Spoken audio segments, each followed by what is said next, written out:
So hello friends देखो Odisha police रो sub inspector पई जो आपण माने फॉर्म पकईथिले एसआई पई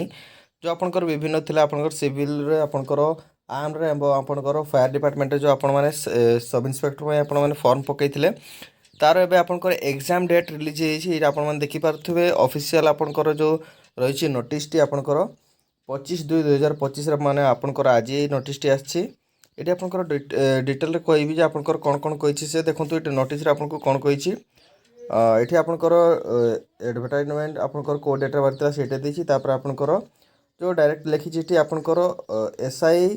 and equivalent rank 2024 will be held on 8/3/2025 and 9/3/2025 आपंकर एग्जाम ठीक अच्छे आपंकर जो ओएमआर बेसिस आपंकर रिक्रुटमेंट एग्जाम होबार अच्छी ठीक अच्छे से आपंकर 8/3 आपंकर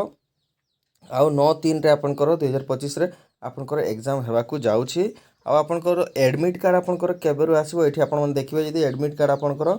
the candidates are advised to download their admit card to know the details about examination centre and schedule of examination from Odisha police website आपंकर जो रही केबेरु आपंकर 1/3/2025 ठीक अच्छे आपंकर मार्च 1 रु ही आपंकर जो एडमिट कार्ड मध्य आपण माने डाउनलोड करि पारबे आपनकर 8 आउ 9 आपनकर 2 दिन आपनकर एग्जाम अछि विभिन्न डिस्ट्रिक्ट रे को डेट आपनकर होबो सेटा आपनकर एडमिट कार्ड थ्रू आपण माने जानि पारबे आपनकर एग्जाम सेंटर मध्य सेठी आपनको दिया हितो वेन्यू डेट सब किछि ठीक अछि तो भाई माने भी आपनकर एसआई एग्जाम पे आपण माने फॉर्म पकैतले तांकर एग्जाम डेट आसी जायछि आपण माने 1/3 रु आपनकर एडमिट कार्ड डाउनलोड करि पारबे आपनकर 8 और 9 रे आपनकर विभिन्न डिस्ट्रिक्ट मानकर आपनकर एग्जाम हेबाकू जाउछि ठीक अछि एतिक दिला आपनकर इनफॉरमेशन भल लागिते नियत भाବରେ साउंड शेयर करेंगे गोटे लाइक करेंगे और चैनल पसंद थले चैनल को सब्सक्राइब नियत करेंगे रही जय जगन्नाथ।